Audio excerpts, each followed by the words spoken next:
Leave it up to the experts, as they say right here on the early line. Sometimes we need a lot of help, and particularly in horse racing, I need a ton of help. I'm Donnie Rightside. He's Joe Raineri, and I need to welcome in Alexa Zepp here of the Daily Racing Form, and also can see every Friday right here on the SportsGrid Network. Thank you so much for joining us, because I really need some help here, Alexa. Of course. Happy to talk horses anytime. I love this. This will be fun. We'll have a great segment here. We'll kick it off. I need to ask you a question first, though. Your love for horse racing, how did you get into it? I got into it through competitive wagering, actually. Yes. Kind of an interesting introduction to the sport. Yeah, so I play in tournaments all around the country, betting on them. And that's how I got involved like 7 or 8 years ago. And through that, I got involved in ownership, started my own racing syndicate, and now work for the Daily Racing Forum as a handicapper. Ooh, I like it. Now, All right, now let me ask you a question, though, because we did get some breaking news overnight. Looks like Baffert's only going with one horse in the Derby tomorrow. What do we know about that, and what should we know about the horse that has been inserted in its place? Yeah, so Rodriguez is out, which was definitely a speed risk because I wasn't going to play him, so I'm not too sad about it. But Baeza's in, which I'm very excited about. There's a lot of hype around Baeza, so this horse kind of had a tough go of it being on the alternate entry. In horse racing, in order to make the Derby field, you have to get points. And Baeza ran second in the Santa Anita Derby. And because that race only had 5 horses, the points awarded were reduced. Normally, second place would have got him in, but it didn't. He was just short. So now he's in. And he is really interesting. His mama was the mama for the 2023 Kentucky Derby winner.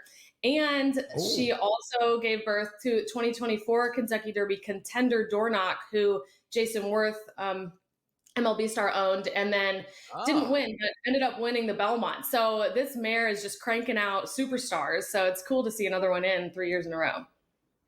I love to talk handicapping, specifically with sports that I'm not too familiar with in the handicapping process. Love Major League Baseball, love handicapping the NFL. Tell me how you get the process of handicapping the Kentucky Derby here. Well, handicapping in general is an art, right? There's no exact science to do it. So, we have the Daily Racing Forum. There's a million angles you can look at. For the Derby specifically, it's such a big race, right? There's 20 horses in this field. Herd dynamics really come to play, which you don't always have in a race if you only have 5 to 8 horses and it's not that long, but this is a long race with a ton of horses. So you really have to take a look at all the horses' running styles, see how you think it's going to set up, who's going to go out early. Is there going to be a big, fast duel early where all those horses are going to get tired and then horses are going to come screaming late? Or do you think there's a standout who's just going to get loose on the lead? So that's kind of my approach, is starting to understand the pace setup and the pace dynamics in the race. Well, that's the interesting thing here, right? Because if it's too fast, the closers might not have it. Now, you mentioned with 20 horses, there's going to be somebody going out to the lead. Rodriguez was one of them we thought that would set the pace. Some people believe that it's going to be flying. This could be one of the fastest paces we've seen. Are you buying that? Is there a closer here we should be looking at? Yeah, I think the Derby tends to have a fast pace. There's just so much at play. And what's interesting is a ton of the speed drew to the inside. So all the major speed is on the inside, which is a total bummer for them, but it does open up the outside of the field. So I like 2 in here. I do like the favorite Journalism. He has a really good running style for this Derby. He's clearly the best figures. He's run faster speed figures than typically win the Kentucky Derby.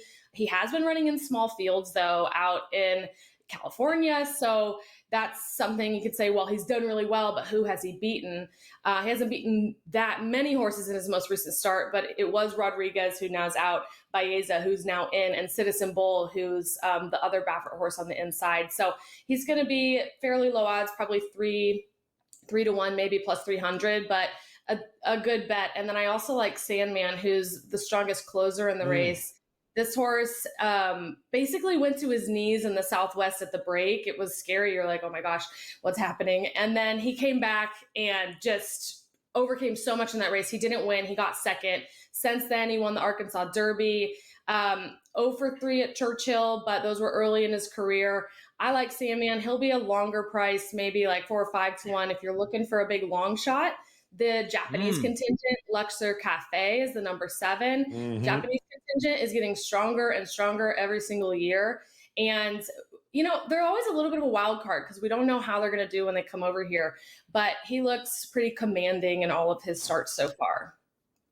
So many angles to play into it. It's so much fun to talk about the Kentucky Derby. But also one thing that usually creeps into it is let's say late in the week, we know what the weather conditions are. Does that change a handicapping strategy if we have a super fast track, like a muddy track? Talk to us about how you anticipate what the track conditions will be and how you factor it into the horse that you might like. It definitely matters, especially in these young races with horses. So the Derby's only for 3-year-olds. Horses don't start their careers until their 2-year-old years, some of them even their 3-year-old years. So they're all babies. They're all a little bit green.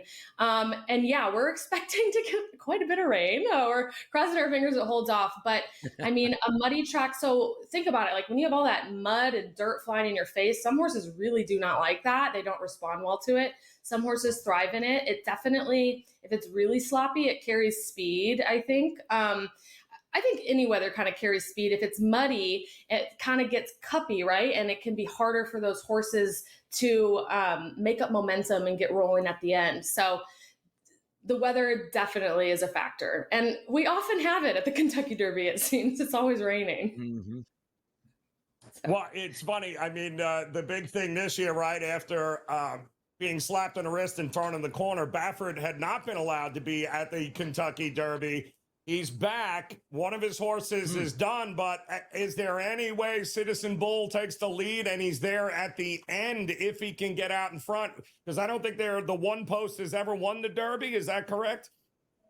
The only post that hasn't won is actually the 17 hole, which is Sandman. 17. When I was there at the draw, when that one was drawn, the whole crowd oohed. But I think it's actually a decent post. But Citizen Bull, you're right. Like he's going to want to get out to the lead. It's interesting. He's the 2-year-old champion. Typically, the 2-year-old champion, if they make the Derby, is going to be the favorite or close to it. And we've given him, morning line of 20-1 or plus 2,000. So there's definitely some hesitance there. I mean, he ran in the Santa Anita Derby and just was not impressive. Bob has said that he didn't have him cranked up. Like now he's ready for the Santa Anita Derby. Now he's looking good. But I don't think Bob typically rolls like that. I think usually he tries to have his horses ready for all those big races. So I'm fading him, drawing the 1 hole. Definitely a bummer when you want to get out to the lead. I mean, you can easily get pinned on the rail. Last year, Dornoch, Jason Worth's horse, drew the 1 hole, and Dornoch was the kind of horse where he has to get the lead or the race is over for him, and it was over before it even began. So it's definitely a tough post position draw, and I am fading him. Whether or not you love horse racing, everybody loves the Kentucky Derby because the pageantry, the pomp and circumstance is so much fun. What's a Derby day look like to you, Alexa, when you go? Oh my, it's just the best. I got my hat here that I'll be, sporting. I mean, the fashion, the fun. It is such a fun couple of days. Today's Oaks Day, so the ladies run, and then tomorrow Derby Day. I mean, they changed it recently. If you have a seat, it's all inclusive. So mint juleps, food, horses. It is a ball. I encourage everyone at some point to try to get to at least to some cool horse race, but definitely the Kentucky Derby. We got about 30 seconds left. Recap once again who you like for the Kentucky Derby tomorrow, the big day. Yes, so I like Journalism on top. Underneath, I would play Sandman, who's the 17. Luxor Cafe is the 7 horse at a long shot, 15-1. And then Baeza, who's drawn into the field as the alternate entry. So will be the 21 horse. It's one to play. And then today in the Oaks, I think you can play Quiet Side for a price and combine her with the favorite Good Cheer, who's undefeated. Fantastic stuff. Alexa Zepp of the Daily Racing Forum and the SportsGrid Network. Thanks so much for joining us today with your expertise.